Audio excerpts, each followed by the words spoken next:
avoka nanga Yesu yoleyo nelakanga ofana pembeni ya papa okata makambo nanga.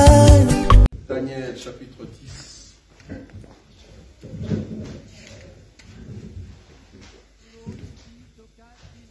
À partir du premier verset. Je ne sais pas si la bien-aimée, c'est là. Je lis au nom de Jésus. Amen. La 3e année de Cyrus, roi de Perse, une parole fut révélée à Daniel, qu'on nommait Beltsassar. Cette parole, qui est véritable, annonce une grande calamité. Il fut attentif à cette parole et il eut l'intelligence de la vision. En ce temps-là, moi, Daniel, je fus 3 semaines dans le deuil. Je ne mangeais aucun mets délicat. Il n'entra ni viande ni vin dans ma bouche et je ne m'en mis point jusqu'à ce que les 3 semaines fussent accomplies. Hébreux chapitre 6. Hébreux chapitre 6. Le premier verset. Hébreux chapitre 6. Le premier verset. Hébreux chapitre 6, verset 1. C'est pourquoi, laissant les éléments de la parole de Christ, tendons à ce qui est parfait, sans poser de nouveau les fondements du renoncement aux œuvres mortes. Verset 2. Oui. De la foi en Dieu, de la doctrine du baptême, de l'imposition des mains, de la résurrection des morts et du jugement éternel. Merci beaucoup. Amen. Parole du Seigneur. Amen. Depuis un certain temps, nous sommes en train de partager le deuil de Daniel. Nous avons déjà donné le sens de cette écriture de Daniel chapitre 10, je partir du premier verset jusqu'au 3e verset. Nous avons donné le sens de la doctrine, le sens de la révélation de cette écriture. Maintenant, nous voulons donner la doctrine dans la pratique. Nous avons dit que Daniel, le deuil en question que lui-même a parlé, c'est au fait le fait de tuer son corps. Parce que Daniel voulait au fait de punir ce qui est au fait ses membres. C'est pour cela qu'il ne voulait pas manger de nourriture délicate pendant un certain temps, c'est-à-dire pendant 21 jours. Et nous disons que ce n'était pas un jeûne, c'était au fait une discipline spirituelle. Et la fois passée, nous avons vu dans le livre de 1 Timothée chapitre 2, je crois à partir du verset 8, nous avons dit que tout homme, partout dans le monde, quand tu pries, tu dois élever le main pure devant Dieu. Si tu veux aller au ciel, tu ne peux pas prier si tu as le main sale.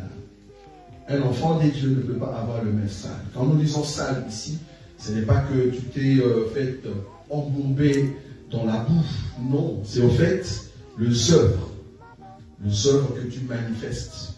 Tu dois normalement abandonner tout ce qui est œuvre morte dans ta vie.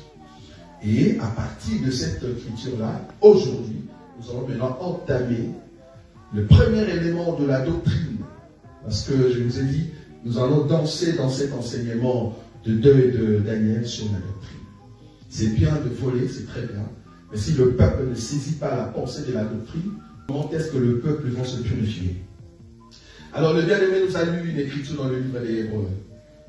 Le livre des Hébreux, là où on nous explique le premier élément de la doctrine, c'est le renoncement aux œuvres mortes. C'est quoi les œuvres mortes? Parce que nous croyons que si il y a des œuvres mortes, c'est parce qu'il y a des œuvres de la vie. Je ne sais pas si vous voyez ça. Parce que les œuvres mortes, ce sont des œuvres mauvaises qu'une personne peut manifester. Et des œuvres, de bonnes œuvres, c'est au fait ce que Dieu nous donne. Je me redis que cette écriture, ce n'est pas pour les païens.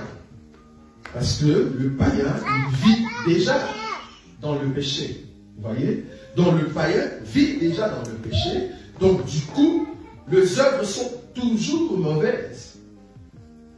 Donc quand nous parlons des œuvres mortes, c'est-à-dire des œuvres qui sont mauvaises, tout païen, vouloir ou pas, toute œuvre qu'il va exercer est mauvaise. Amen. C'est pour cela que nous disons qu'un païen qui te donne 10 € parce que tu as manqué, cela ne s'appelle pas une bonne œuvre. Non. Bibliquement parlant, c'est encore une œuvre mauvaise.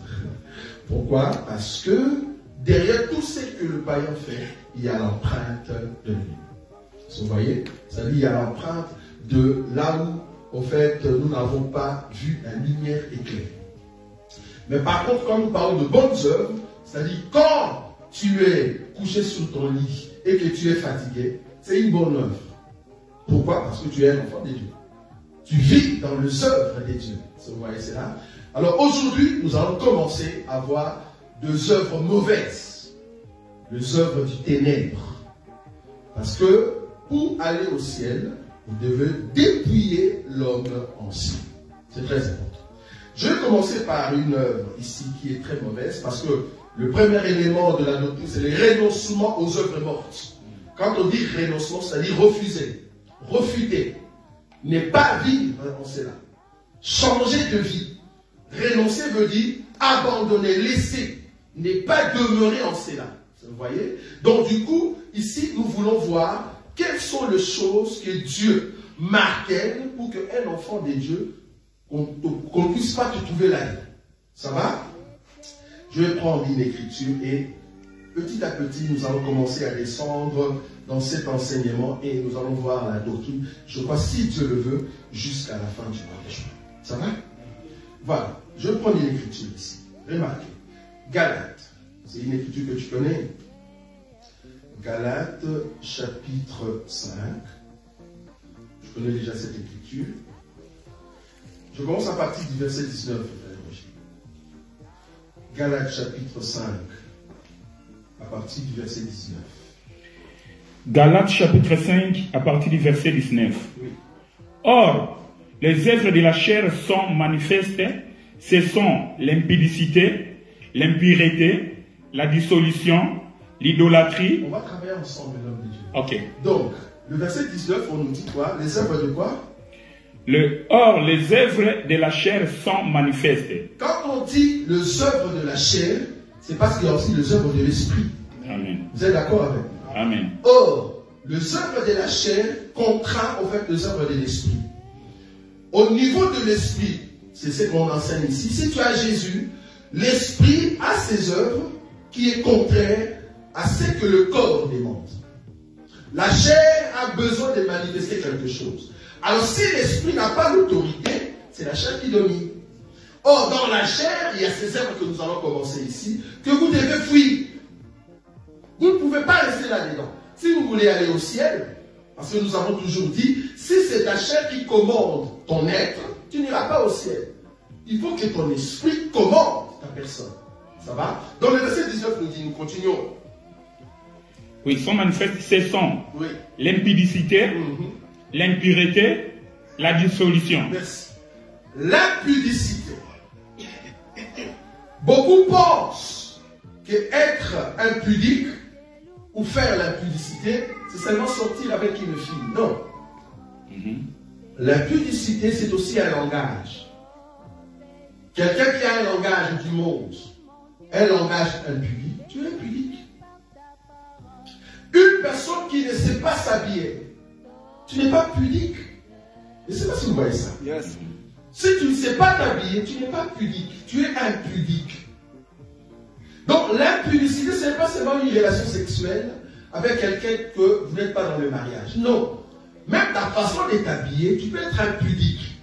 C'est-à-dire quand tu marches, il y a l'esprit de l'impudicité qui te suit, qui dit, où sont les hommes pour prendre cette fille, pour prendre cet homme?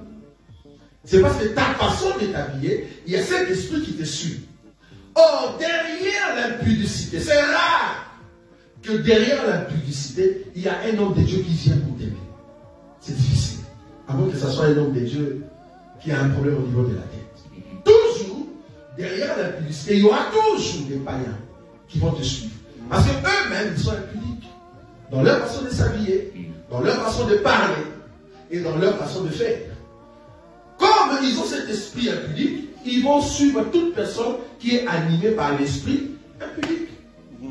Donc l'impudicité, ce n'est pas seulement une relation sexuelle avec une personne. Non. c'est ta façon de t'habiller aussi. La séduction que tu attires, que tu manifestes. Quand les gens t'approchent, au lieu qu'ils aient une bonne manière de t'approcher, mais ils viennent juste pour jouer avec toi. Je ne parle pas seulement ici de femmes, je parle aussi des hommes. Nous avons vu des personnes qui s'approchent auprès d'un garçon juste parce que les garçons sont séduisants. Séduisants en quoi? Chemise Versace qui est sortie tout à l'heure, je ne sais pas si ça fait combien de temps. Nous à l'époque, je ne sais pas on l'appelait comment, j'ai même oublié les noms. Multi-couleurs aussi c'est quoi.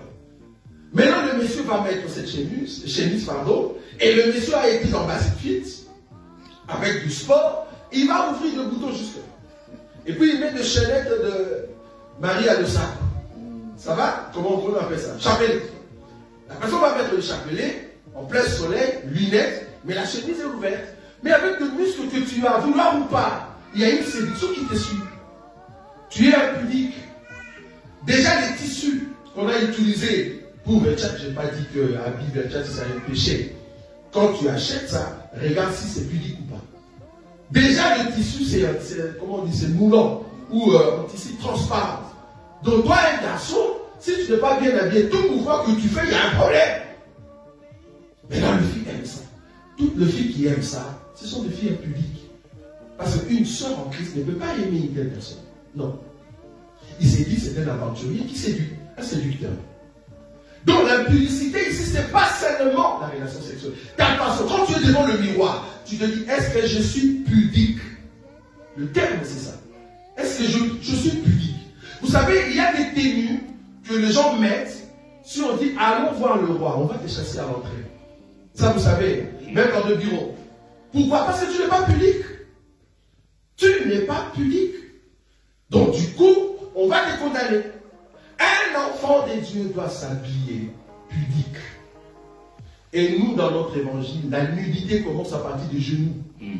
Peut-être toi tu te dis, mais c'était juste le mini-jupe à ce niveau-là. Si je vois tes genoux quand tu es assise, tu n'es pas pudique.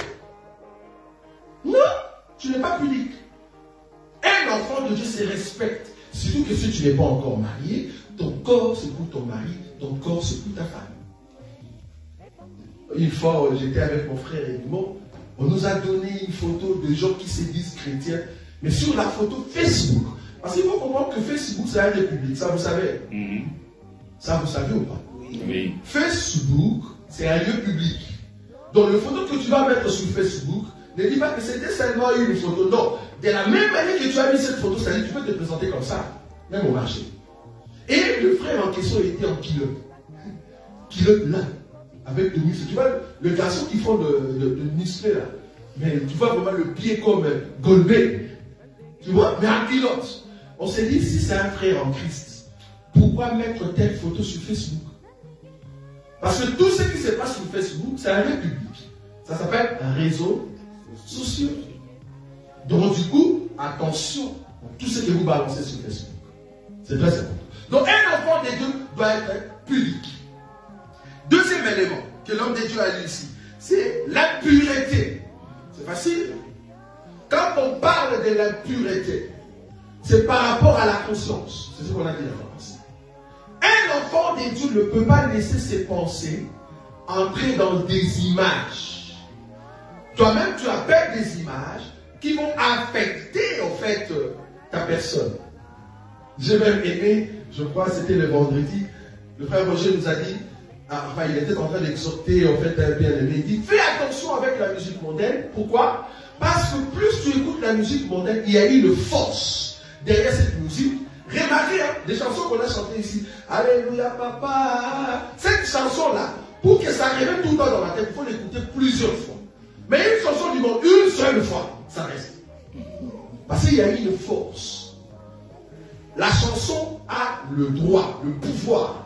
Parce que tous ces gens-là, pour que leur chanson ait du buzz, il faut aller les laver, tu vois. Ils lavent leur chanson dans le mystique. Donc à chaque fois que tu vas écouter cette musique, il y a ce qu'on appelle impactation.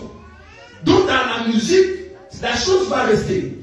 Tu n'as pas envie de chanter, mais ça prédomine dans la tête. Parce que tu l'avais écouté. Vous voyez? Donc là, tu es impur. Tu suis tes pensées. Et tu verras que dans l'impureté, tu n'auras pas la force de prier. ça va t'affaiblir. La dissolution, c'est dans d'autres versions, je ne sais pas s'il y a quelqu'un qui a une autre version. La dissolution, c'est tout ce qui est mélange. Tu fais trop des mélanges dans les choses de Dieu. La dissolution, c'est au fait mélanger des choses. Il y a même d'autres qui expliquent que c'est de la sorcellerie. Un enfant de Dieu ne peut pas vivre dans la sorcellerie. Tu ne peux pas mélanger, comme on l'a dit, je crois, dans notre émission Bidéatéa. Tu manges le pain, mais tu mélanges avec la suie. C'est pas bon. Un enfant de Dieu ne peut pas vivre dans la suie. Moi, je sais t'appeler frère, sœur, par rapport à ce que je vois. Ce n'est pas parce que tu viens à l'église que je t'appelle sœur ou frère. Non, c'est ce que tu manifestes. Quand Jésus dit, vous le reconnaîtrez à leurs fruits, c'est-à-dire quand l'arbre n'a pas encore de fruits, je ne sais pas te reconnaître. Je ne sais pas si vous comprenez.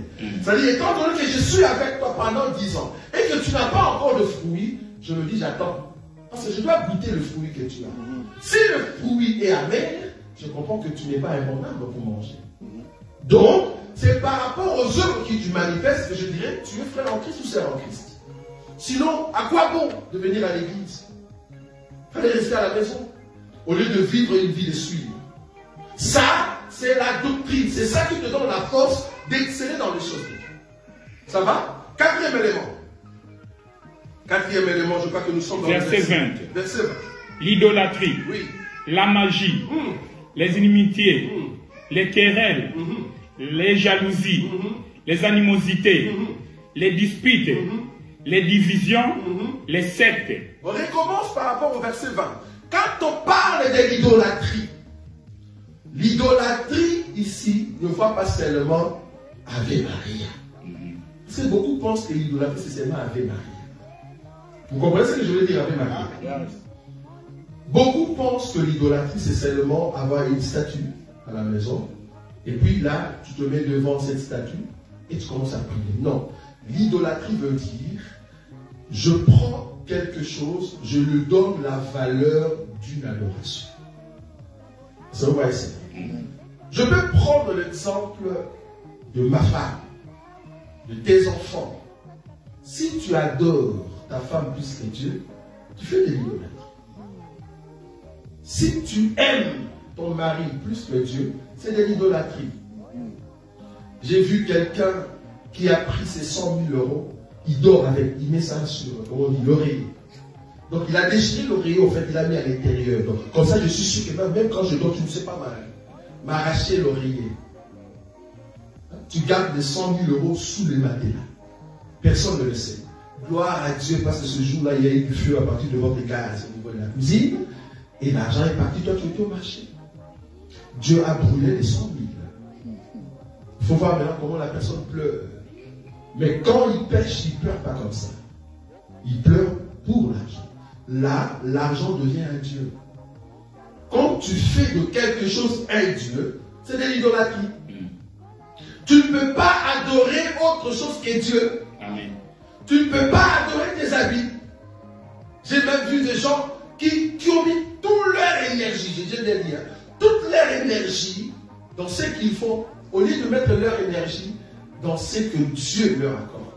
C'est-à-dire, je me positionne auprès de Dieu, et ce que Dieu me donne, je dis amen. Mais eux, ils ont mis leur cœur, pensée, âme, dans les choses matérielles, et malheureusement, surtout au Congo, nous avons toujours des ravins et des pluies terribles, et ces maisons-là sont tombées aujourd'hui, sont par terre. Parce que Dieu, d'un coup, il peut changer le cours de ta vie. Il peut renverser ce que toi tu croyais une sécurité. Tu ne peux pas mettre ton âme sur le bien matériel. Non, mets ton âme sur Jésus. Amen. Si tu le mets sur Jésus, c'est Jésus qui va protéger en fait tes biens. Mais ne mets pas ton cœur sur tes biens. Je n'ai pas dit qu'il ne faut pas avoir de biens. Si, il faut avoir de biens, c'est bien. Pourquoi on est venu sur terre? Nous aurons senti sur terre et dans le ciel aussi. Mais cependant, je ne peux pas mettre en fait mon cœur sur ces choses-là. Non, ce n'est pas possible. Je dois mettre mon cœur sur Jésus. Amen. Est-ce que vous comprenez cela? Amen. Donc, enlevez vos pensées, votre âme sur les choses matérielles. Deuxième élément, à partir de ce verset ici, le verset 20. On nous dit, à part l'idolâtrie, on nous dit la magie. Quand on parle de la magie, si c'est la science, c'est une science. La magie en question, c'est une science. Pour ceux qui pratiquent, je ne pense pas que nous avons un magicien ici. Parce que si on a un magicien ici dans la salle, je te dirais, si Jésus ne change pas ta vie, je ne sais pas, il y a un sort qui t'attend. Tu ne vas pas hériter le royaume des cieux. Pour hériter le royaume des cieux, tu dois abandonner la magie. La magie ici, ce n'est pas seulement être magicien. La magie, c'est en fait mélanger, c'est une science mystique. Mélanger, tu es chrétien, mais apparemment tu as aussi des choses mystiques. Je ne sais pas c'est quoi. Quelles sont les choses que tu as qui sont mystiques? Un enfant de Dieu ne peut pas vivre dans la magie. Ce sont des œuvres mortes. Des œuvres mauvaises que tu ne peux pas avoir. Il y a même une écriture, parce qu'en bas, ils ont parlé de la sorcellerie, on arrive. Je vais prendre la part de la magie. Je prends inimitié. Je ne sais pas si vous connaissez inimitié. Inimitié veut dire, j'ai un ami, quelqu'un que j'ai connu, mais mon cœur n'a jamais, en fait, été préparé pour avoir une réconciliation avec cette personne. Donc c'est vraiment une séparation où toi-même tu te dis, à part la mort, je ne vois pas qui, au fait, peut encore. Au fait, à part peut-être mon père qui est mort. Voilà, j'ai déjà vu quelqu'un qui est dit. À part mon père qui est mort, je ne vois pas qui peut encore nous réunir. Mais le père est déjà mort. C'est-à-dire, oubliez. Je ne sais pas si vous comprenez. Quand Dieu dit, je mettais inimitié entre ta postérité et la postérité de la femme, c'est parce que c'est deux mondes qui ne peuvent pas se rencontrer. Donc quand tu dis dans ton cœur, j'ai telle personne et je n'ai pas envie de continuer ou de l'aimer, tu es en train de barrer toi-même, de faire un barrage. Vous voyez la différence? Barrage par rapport à quoi? Par rapport à ce que Dieu peut te donner. Tu ne peux pas avoir un cœur d'inimitié avec quelqu'un. Ça peut être dans la famille. Bon, je sais peut-être que la chose que cette personne a faite, c'était terrible. Il y a beaucoup de douleur là-dessus. Mais moi, ce que je peux te conseiller par rapport à la parole de Dieu, va voir la personne. S'il y a possibilité de lui dire, en tout cas par rapport à ce qui s'est passé, je te pardonne. Nous, dans cet évangile, nous croyons toujours que tu peux pardonner une personne, mais tu n'es pas obligé de continuer à marcher avec la personne. Voilà. Et ça, vous comprenez ce que je dis? Je peux te pardonner. Je dis, bien aimé, par rapport à ce qui s'est passé, je te pardonne. Je suis ton frère.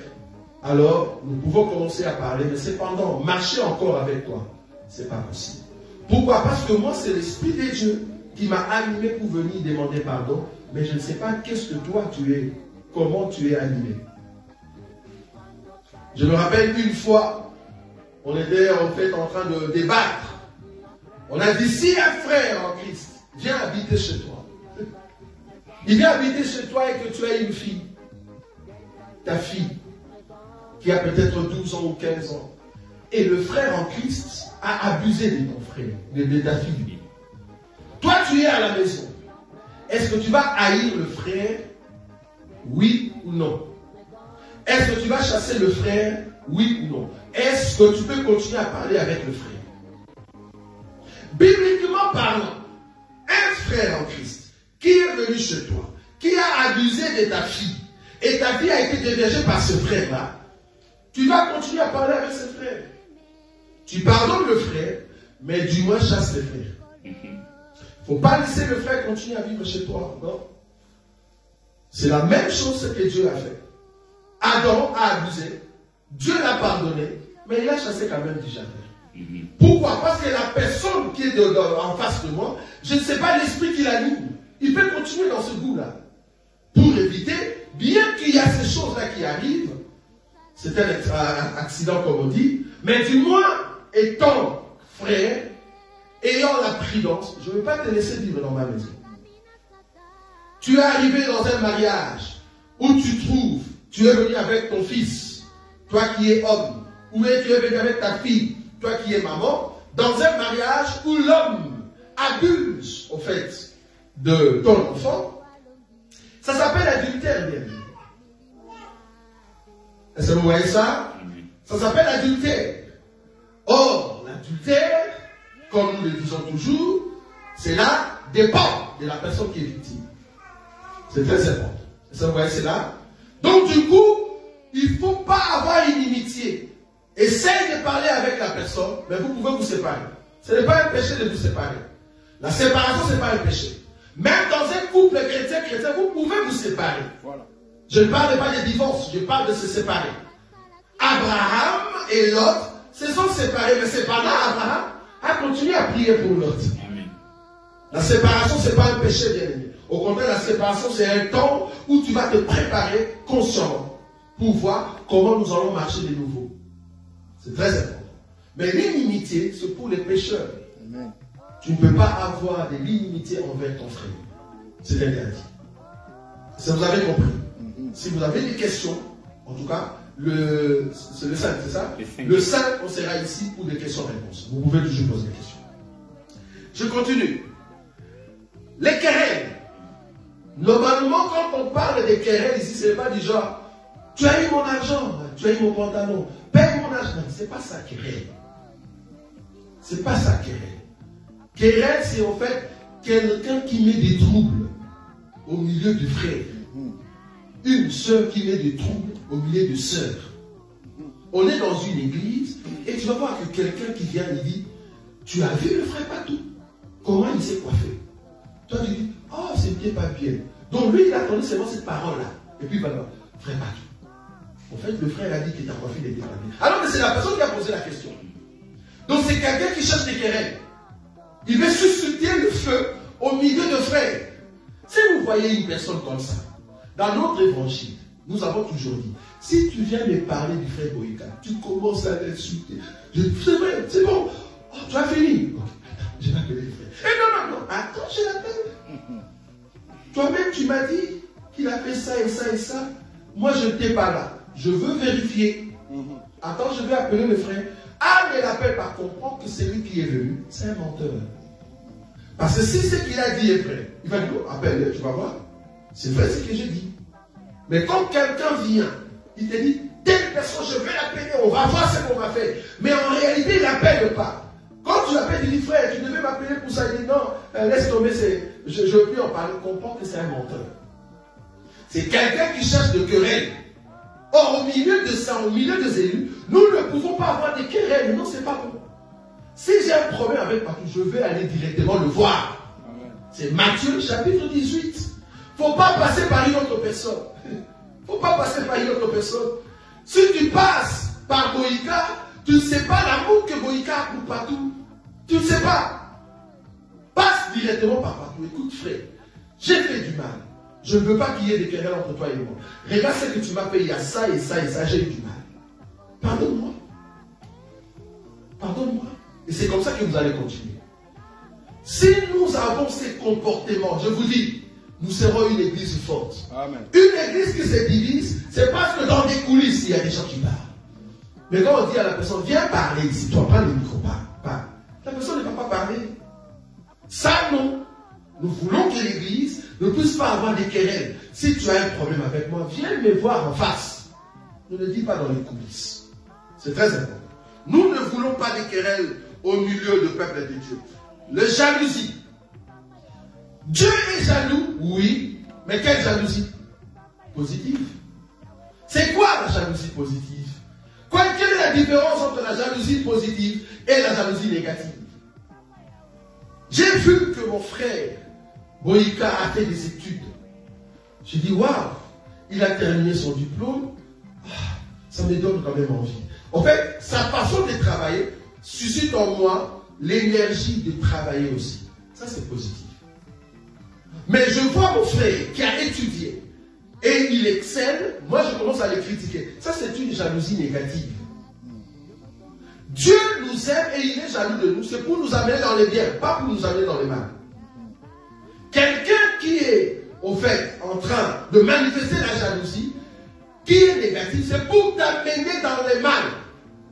Et cette personne jalouse est prêt à te mettre du poison dans la nourriture. Ça, je vous dis. Si vous rencontrez une personne qui est dans la jalousie négative, la personne peut te tuer facilement.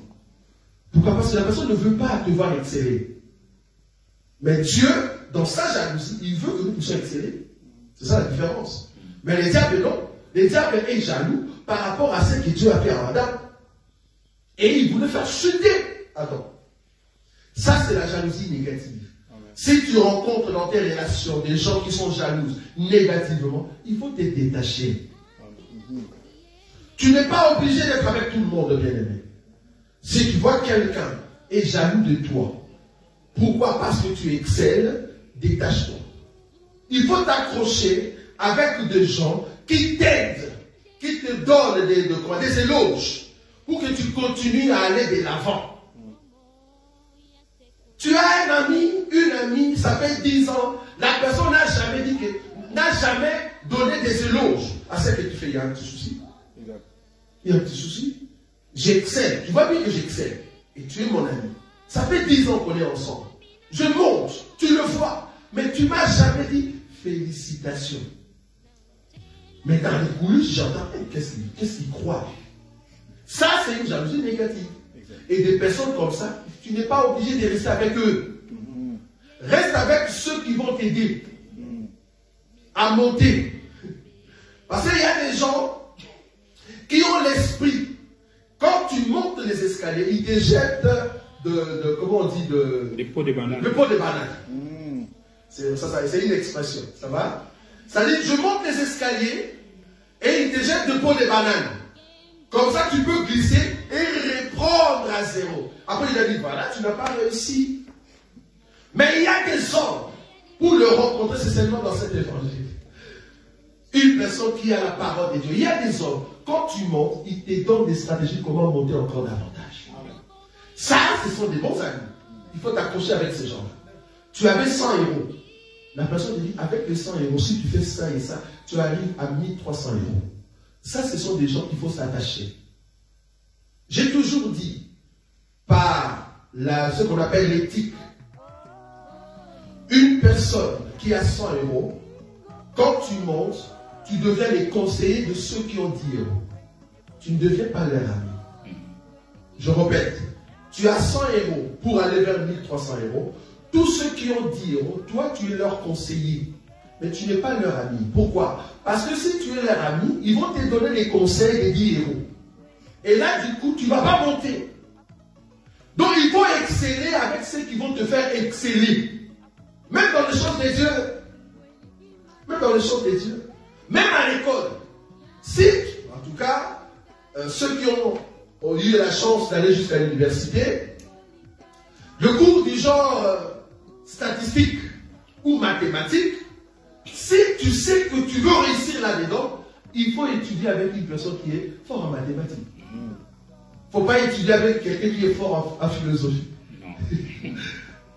Tu ne veux pas monter. Bon, toi tu es fort en mathématiques. Lui, la personne n'est pas forte. Toi, tu seras son conseiller. À moins que la personne s'approche de toi. Mais tu ne peux pas être ami de quelqu'un qui n'a que la philosophie alors que vous avez besoin de la mathématique. Il faut t'accrocher avec ceux qui font la mathématique si tu veux réussir. Donc pour aller de l'avant, tu dois t'attacher avec ceux qui voient de l'avant. Très important. Sinon, tu vas reculer. C'est très important. Ça, ce sont des conseils principes de la vie. Donc pour éviter cette jalousie-là, animosité. Animosité, c'est vraiment quelqu'un qui est animé d'une pensée négative encore. Il ne veut pas que tu puisses réussir. C'est toujours la même chose. Je suis en train ici de relater des mauvaises œuvres. Quand tu vois ça, tu dis, est-ce que c'est vraiment un enfant de Dieu qui peut faire ça? Comment tu peux manifester un fruit comme ça? Toi qui sais dire un enfant de Dieu. Nous avons des disputes. Des disputes du genre, ici je parle par rapport à l'évangile. Ah, est-ce que Jésus-Christ est Dieu? Est-ce que Jésus-Christ n'est pas Dieu? La Bible est déjà claire là-dedans.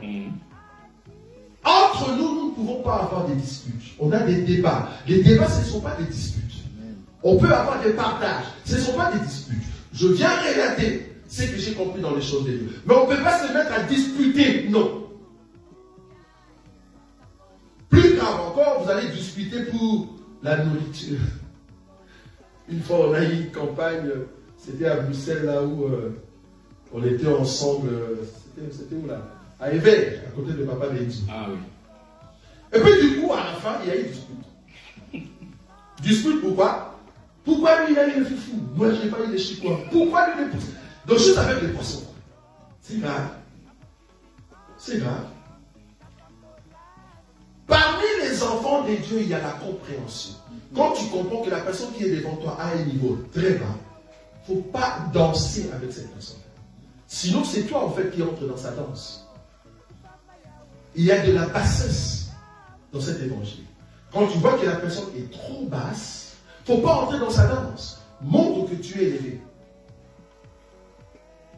Discuter pour des chicots, c'est grave ça. C'est grave. Dispute. Juste parce que j'ai dit que Jésus-Christ est mort à la croix avec la couleur noire. Et voilà, ils vont crier, ils discutent. Je dis, mais c'est dans la révélation. Tu peux aussi dire, Jésus-Christ est mort à la croix avec une robe blanche. Ça dépend comment tu l'utilises. Mais nous ne sommes pas là pour discuter. C'est pour présenter les choses selon les Écritures. C'est très important. Dernier élément ou deux éléments pour cette écriture, les divisions et le secte. Dans notre évangile, il est strictement interdit de diviser les frères. Hein? Les divisions arrivent pourquoi? C'est parce que tu n'as pas vu ton frère. Au lieu d'aller voir ton frère, tu crées un groupe. Dans une église, nous ne pouvons pas avoir des églisettes. Vous comprenez ce que je veux dire? Parce qu'on a vu des églises où il y a des églisettes à l'intérieur.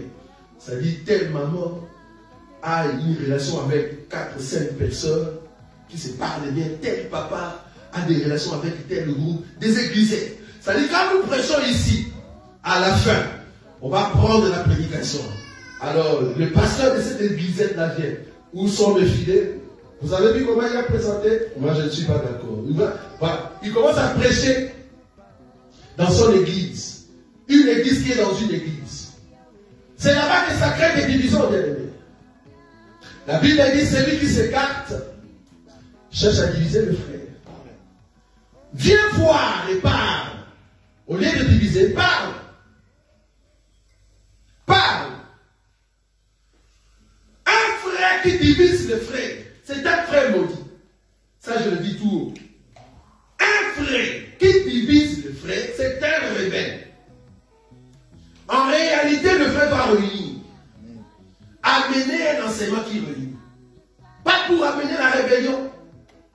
Partout où tu passes, tu as toujours tendance à dire, ok, je vois que ici c'est bien, mais est-ce que vous savez prendre un groupe à côté? Moi, je vais vous diriger.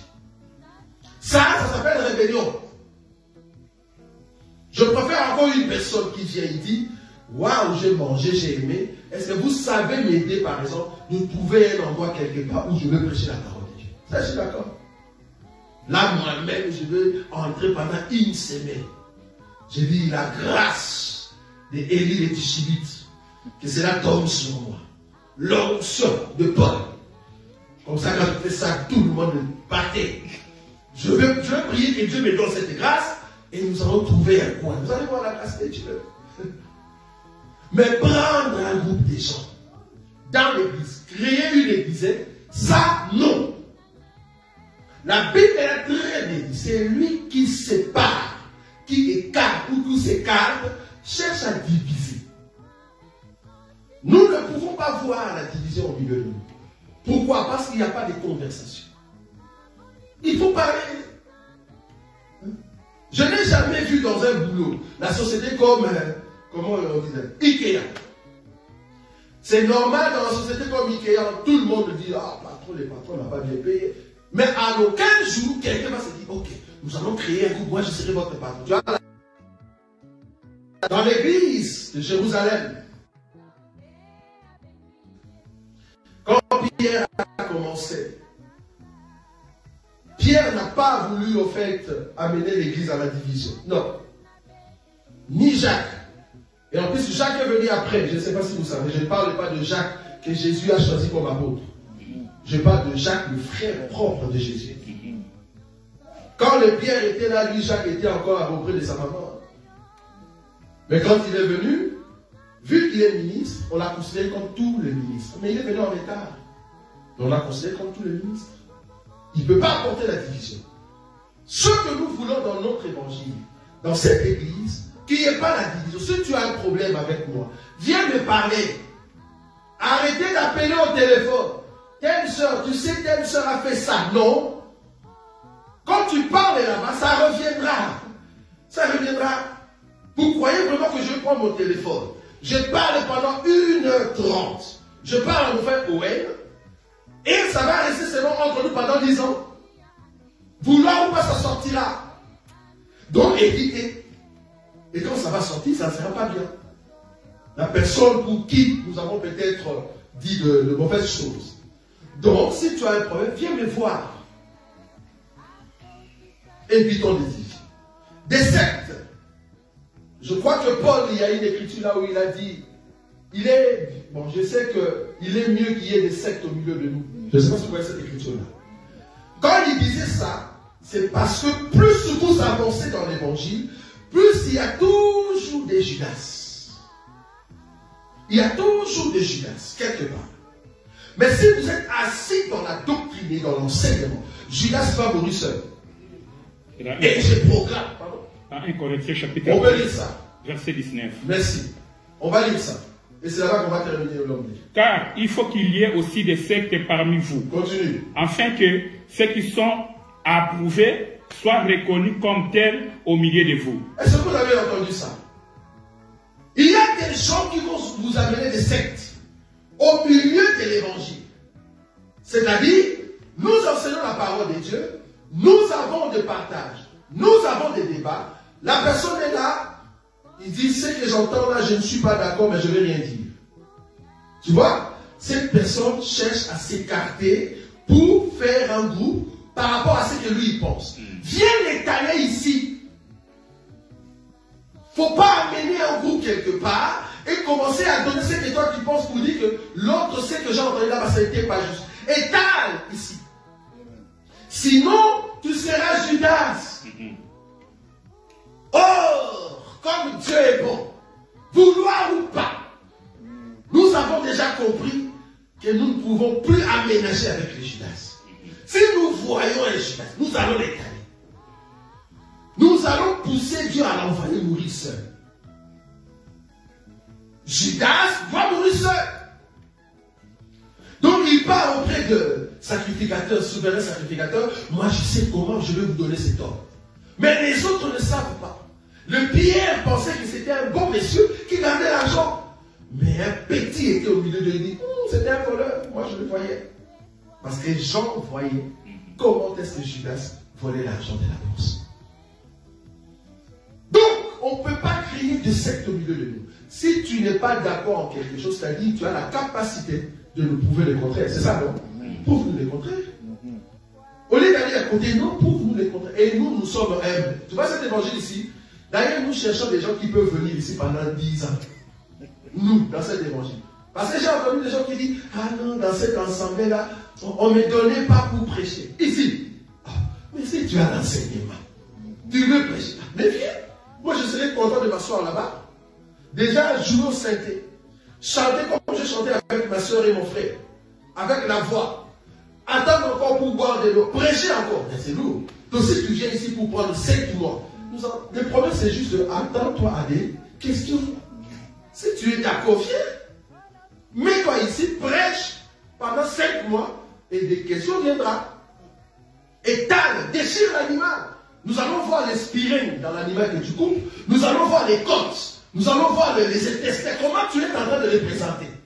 Si tu n'as pas bien présenté, on dit, mon frère, là-bas c'était les spirines, mais tu as mélangé avec, comment on dit les mamous là? Ça ne va pas. C'est ça l'enseignement. Nous voulons des gens qui présentent comme il faut la parole de Dieu. Si tu as la nourriture, viens présenter. Au lieu de dire, non, je ne vais pas prêcher ici, mais je vais prêcher, je vais chercher un autre jour, je vais prêcher ailleurs. Là, on comprend que tu fouilles, tu as peur. Nous, ici, on a besoin de gens qui peuvent prêcher. J'étais vraiment étonné pour qu'une personne dise de moi que je ne donne pas les gens la place pour prêcher. C'est faux. Parce que les bien-aimés qui sont avec moi, ils savent. Le frère Roger est là. Des fois, on se dit, qui va prêcher? Tu regardes Moïse. On parle, on cherche quelqu'un qui va prêcher. On pose la question, mais tu vois la personne qui regarde de à côté. Vous dites, les rideaux là, c'est comme. Non, frère, on parle de prêcher ici. Parce qu'on cherche les gens. Vous pensez que c'est facile de se mettre ici pendant une présenter l'agneau? Et ce qui est bien dans cet évangile, tu peux être là, tu penses qu'on ne va pas t'appeler, comme j'ai fait une fois avec mon frère Edmond.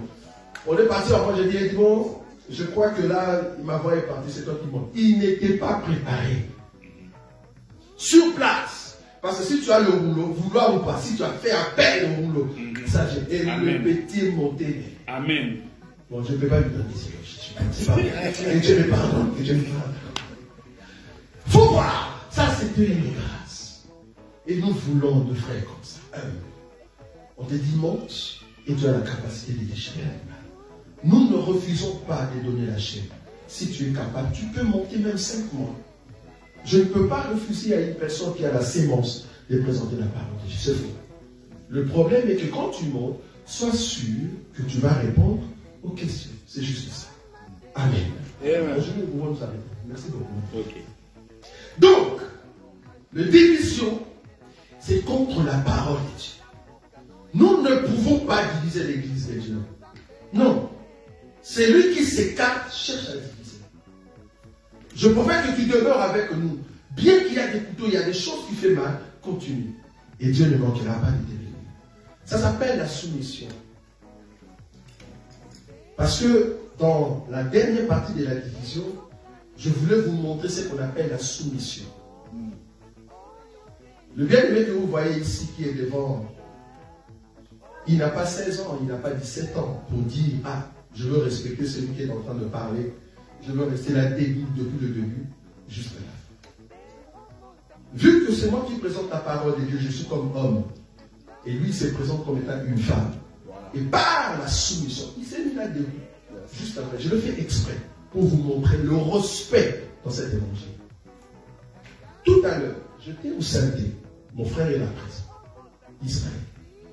J'étais au synthé, je cherchais les chambres. Et puis il m'a regardé pour prendre le bâton de l'autorité. Je lui ai dit quoi? Qu'est-ce que j'ai dit, frère? Qui a l'autorité? C'est ça notre évangile. Dans d'autres églises, un pasteur de l'église responsable qui dit à un modérateur, tu as l'autorité. Vous avez vu ça, nous croyons à l'enseignement de l'homme et la femme. Si vous ne respectez pas cela, partout où vous passez, vous êtes des rebelles. Donc tout ce que vous faites, si tu n'as pas l'enseignement de l'homme et la femme, tu es un rebelle. Tu ne respectes pas. Et tu ne vas pas monter. Oublie, tu ne vas pas monter. L'enseignement de l'homme et la femme est très important. Comme c'est lui qui avait l'autorité, nous tous derrière là, on attendait son mot d'ordre pour qu'on puisse chanter. Mais je pouvais dire, je suis le pasteur, je chante. Je dis à l'écoute, sors de là, moi je vais continuer. Non. Le respect entre nous, pour qu'il n'y ait pas de mauvaises œuvres, il faut qu'il y ait ces respects-là. Respecte-moi, je vais te respecter. Un petit que toi tu ne respectes pas, ne sois pas étonné si un jour le petit te donne un coup. Bien que tu peux le taper, mais du moins il t'a déjà donné un coup. Il faut faire attention. Il y a le petit qui t'insulte et puis il fuit. Si le petit ose t'insulter, c'est parce que quelque part tu ne sais pas donner même le respect à ses enfants. Or, dans cet ensemble, nous voulons ce respect pour éviter le genre de division. Si vous avez un problème, va trouver ton frère, trouve ta soeur. Amen. Amen. Nous allons nous effermer. Notre Père, tu es le Dieu grand et redoutable. Tu veux que tout un chacun de nous vive réellement la parole avec la grâce que tu nous as donnée, le respect mutuel. Tu veux qu'au milieu de nous, que nous ayons des hommes et des femmes qui respectent ta parole et qui respectent son frère et sa sœur. Permets que ce que tu nous as donné aujourd'hui nous donne la joie de continuer par le respect mutuel, afin que nous soyons un peuple qui regarde non pas ce que nous sommes,